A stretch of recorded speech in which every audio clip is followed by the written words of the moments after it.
आओ बहू, आओ अपने ससुराल में आओ।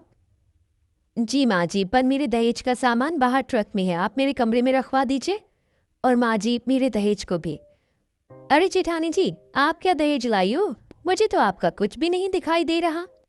अरे नहीं, मैं भी दहेज लाई हूँ। देखो ना, बाहर बहुत सारा राशन रखा हुआ है। 200 किलो गेहूं भेजे हैं मेरे पिताजी ने, 70 किलो चावल और बाकी 20 किलो अलग अलग तरह की दाल। वो क्या है ना, मेरे पिताजी किसान है ना। शादी के दहेज में कोई चावल गेहूं लेकर आता है क्या? अरे देखो, मैं कितना सारा सामान लेकर आई हूँ। बेड है, अलमारी है, सोफा सेट है, वॉशिंग मशीन है, न्यू गैस सिलेंडर है। तुम्हारे गेहूं चावल से कपड़े धुलेंगे, या तुम उस पर सो जाओगी, या उस पर खाना पकाओगी? ये सब कौन दहेज में देता है? तुमसे अच्छा तो मेरा दहेज का सामान आया। बताओ माँ जी, आपकी बड़ी बहू आपके घर में कोई दहेज लेकर नहीं आई? अच्छा सा सामान। वही तो बहू, यह है गरीब कहीं की। मैंने बोला था अच्छा खासा दहेज दे देना, लेकिन नहीं, इसके पिताजी ने तो राशन भंडार भिजवा दिया है। अचार डाले इसका। माँ जी, आप तो अच्छे से जानते हैं, पिताजी ने पहले ही आपको कह दिया था कि वो इतना सारा सामान नहीं दे पाएंगे। लेकिन हाँ, इतना अनाज दे देंगे जिससे घर में खाने की कमी नहीं होगी। चाट लो इस राशन को तुम। जब घर के दोनों बेटे कमा रहे हैं तो इन चीजों की कोई जरूरत ही नहीं थी। और माँ जी, ये क्या, मैं इतना सारा दहेज लेकर आई हूँ और आपने बताया नहीं कि हमारा ससुराल एक कमरे का है। अब मैं अपना दहेज का सामान कहाँ रखूंगी? इनका आटा दाल चावल तो बिल्कुल नहीं आएगा। पहले मेरा दहेज रखवाइए, इनका नहीं। ऐसे कैसे? मेरा भी तो दहेज का सामान है, वो कहाँ जाएगा? वो भी इसी एक कमरे में रहेगा। वो जितना तुम्हारा है उतना ही मेरा भी है ना माँ जी? हाँ है तो, लेकिन मेरी अमीर बहू का ज्यादा दहेज आया है तो वो रहेगा। ये तेरे 200 किलो के गेहूं का क्या मैं अपने सर पर रखूं? बिल्कुल सही कहा माँ जी ने। यहाँ पहले मेरा सामान आएगा और ये गेहूं बाहर रख दो आप। गेहूं ज्यादा है, वो बाहर रख दूंगी, लेकिन बाकी चीज यहाँ रखवाऊंगी। आखिर ये भी मेरा कमरा है। अरे माँ, शादी का सारा दिन यही दरवाजे पर ही पूरा करवाना है क्या? थक गया हूँ मैं। अरे हाँ, जाओ सारे बच्चे आराम करो। माधव, मनीष, छोटी बहू का बेड उस दीवार के कोने पर लगा दो। और तुम दोनों, तुम्हारा तो दहेज का सामान ही नहीं आया है, तो वहां जमीन पर सो जाओ। ठीक है माँ जी। दोनों बेटे एक कोने में बेड लगवा देते हैं, वहीं दूसरी तरफ आरजू गद्दा बिछाती है। उसकी मदद तृप्ति भी करती है। लाइए भाभी, आपकी मदद करवा देती हूँ, काम जल्दी हो जाएगा। आप थक गई होंगी ना? थोड़ा सा। कुछ ही देर में एक ही कमरे के बिस्तर पर आराम करके अगले दिन दोनों बहू पहली रसोई का खाना बनाती हैं।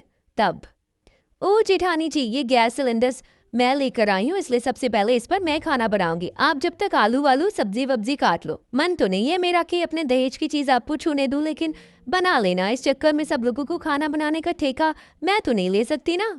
ठीक है देवरानी जी, लेकिन आज तो खीर बनेगी, वो तो मैं अपने राशन के चावल से बनाऊंगी। हम तेरे राशन के दहेज की अभी कोई जरूरत नहीं है।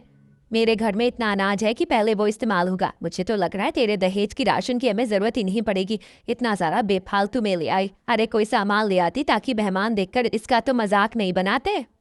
वही तो माँ जी। फिर तृप्ति नहा धोकर शिवानी के ड्रेसिंग टेबल के सामने आकर उसका हेयर ड्राई इस्तेमाल कर रही थी। ये देखकर शिवानी तृप्ति पर चिल्लाती है, तृप्ति, तुम्हारी हिम्मत कैसे हुई मेरा सामान इस्तेमाल करने की? तुमने पूछा? अगर मेरा हेयर ड्रायर खराब हो गया तो इसका हर्जाना तुम भरोगी क्या? 4-5 रुपए का नहीं है, 78,000 का आया है।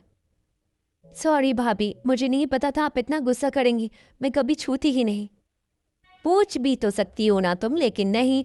यही तो बात है कि ये एक कमरे का ससुराल है। अगर मेरा पर्सनल कमरा होता तो तुम्हें अंदर घुसने से पहले भी सोचना होता। कोई बात नहीं बहू, जाने दे। कुछ देर बाद सब एक साथ बैठकर पहली रसोई का खाना खाते हैं। फिर शादी के कपड़े धुल रहे होते हैं तो सास वॉशिंग मशीन में कपड़े धोते हुए देख खुश होती है। अरे वाह बहू, मुझे यार घर में किसी को भी हाथ से कपड़े धोने नहीं पड़ेंगे। ये वॉशिंग मशीन है ना, और ये कपड़े तो बहुत जल्दी सूख गए, बस हवा लगानी है। यही तो काम है माँ जी इस वॉशिंग मशीन का। अमीर घर से हूँ तो आपने ये वॉशिंग मशीन देख ली, वरना गरीब बहू के चलते आप इन अच्छी चीजों का कभी लाभ ही नहीं उठा पाती। हाँ बहू, ऐसे गरीब बहू भी कुछ दहेज में सामान लाती, लेकिन नहीं, चावल बावल उठा लाई है। अरे सोफा सेट लगे, कम से कम रिश्तेदार तो देखते, लेकिन नहीं। माँ जी, माना कि दहेज में अच्छी चीज लेकर नहीं आई, लेकिन खराब चीज भी नहीं लाई। आपको अंदाजा भी नहीं होगा, मैं बहुत महंगा राशन लेकर आई हूँ, वो भी अपने ही पिताजी के खेत से, जिसमें कोई मिलावट नहीं है। अरे जा जा, मुझे मत सिखा। रात को सोने में गरीब बहू को प्रॉब्लम होती है। बाकी सब तो आराम से सोते हैं, लेकिन जमीन पर उसे जगह नहीं मिलती। बगल में नंद जो सो रही थी। तृप्ति, तुम थोड़ा उधर हो जाओ, मुझे जगह नहीं मिल रही है। यहाँ तुम्हारे भैया है। भाभी, इस तरफ दीवार है, और इधर भी जगह नहीं है। छोटी भाभी के दहेज का सामान भी रखा और आपके दाल चावल भी है, फिर कहाँ जाएं और सोने। अच्छा ठीक है। जैसे तैसे आरजू सो जाती है। कुछ देर बाद 2 चूहे आकर दाल चावल की बोरी को काट देते हैं और शिवानी के नए पलंग के गद्दे को भी कुतर जाते हैं। अगली सुबह जब शिवानी की नजर पड़ती है तो फिर चिल्लाने लगती है, ये तो परेशान हो चुकी हूँ। एक तो एक ही कमरा है, वो भी पर्सनल नहीं है, और यहाँ पर भी चूहे मेरा नया दहेज का बिस्तर कुतर कर चले गए। ऐसे ही तो नहीं आए होंगे। ये देखो, इनके दाल चावल की बोरी भी कन्नी हुई रखी है, जरूर वो इसी के पीछे आए होंगे। माँ जी देख रही है ना आप, गरीब जेठानी जी की वजह से मेरे दहेज के सामान के साथ क्या हो गया। अरे मैया, तेरा तो नया गद्दा था, कैसे चूहा खा गया बताओ। क्यूरी गरीब चुड़ैल, देख ले तेरे 2 कौड़ी के राशन दहेज की वजह से मेरी बहू का दहेज खराब हो गया। माँ जी, चूहे ने भी तो मेरी राशन की बोरी को काट दिया, और आपने ही रसोई नहीं बनवा रखी है, तो मैं क्या करूं। आपने एक कमरे का ससुराल क्यों बनवाया? अलग अलग कमरा होता तो आज ऐसा नहीं होता। हाँ माँ, भाभी ठीक कह रही हैं, तू तो चुप ही रह। ये कहकर सब अपने अपने काम में लग जाते हैं। फिर शिवानी ओवन में चीज पास्ता बनाकर लाती है, जिसे खाकर सास बहुत खुश होती है। वाह बहू, तूने कितना अच्छा बनाया है, मैंने तो पहली बार खाया। चलो, कुछ तो फायदा हो रहा है दहेज में तेरे सामान लाने का। इसके चावल को तो कुकर में ही पकाना होगा। छोड़िए, बेचारी गरीब जेठानी को क्या बार बार ट्रोल करना। ये लीजिए, आप भी खा लीजिए, कभी खाया नहीं होगा ना। शुक्रिया, वैसे ये बहुत अच्छा लग रहा है खाने में। अच्छा तो लगेगा ही, मैंने ओवन में जो बनाया है। ऐसे वक्त गुजरता है। एक दिन आरजू खाली वॉशिंग मशीन के अलमारी पर अपने गेहूं और दाल चावल की बोरी रख रही होती है, जिसे देख देवरानी चिढ़ जाती है। ओहो, क्या हरकत की है आपने मेरी वॉशिंग मशीन के अंदर चावल की बोरी क्यों रखी है? मशीन खराब करना चाहती हो क्या? वैसे ही इसी एक कमरे में जगह नहीं है। अरे, इसी एक कमरे में जगह होती तो मैं चावल की बोरी इसमें क्यों रखती?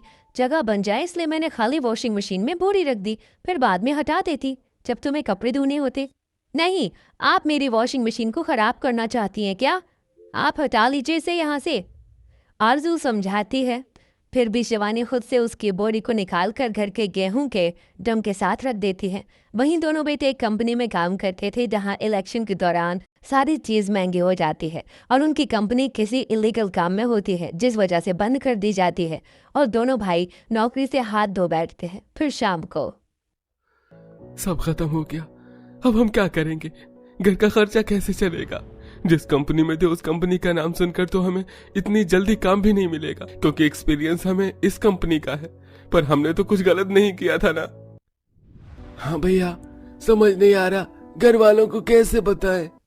क्या हुआ बेटा, क्या बताना है? तुम दोनों बहुत परेशान हो। माँ, भैया और मेरी नौकरी छूट गई है।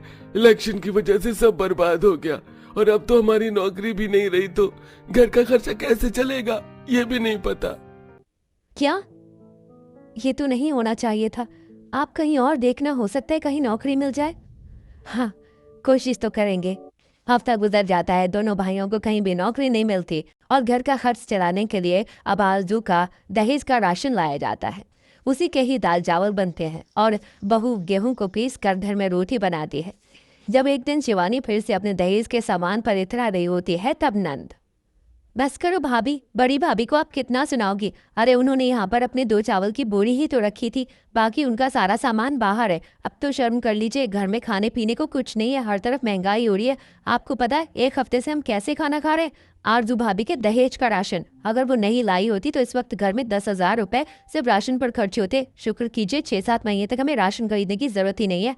हम सबको तो एहसानमंद होना चाहिए, लेकिन आप बस सुनाई जा रही हैं। शुक्र है तृप्ति, तुमने तो मुझे समझा। राशन का क्या महत्व होता है अब पता चलेगा। दहेज में फर्नीचर, सोफा, ओवन तो खा नहीं सकते ना। मेरे दहेज का ही तो राशन काम आ रहा है। सही बोला। और तू बहू, तूने आज तेरे दहेज में हम सबके 6-7 महीने की मुश्किल हल कर दी। हाँ, जब तक हम कहीं नहीं नौकरी भी ढूंढ लेंगे। जेठानी जी, मुझे माफ कर दीजिए, इतने समय से मैं आपको कुछ भी बोलती रही। अब से मेरे दहेज का सामान आप भी इस्तेमाल कर सकते हैं। तुमने इतना कह दिया, यही बहुत है।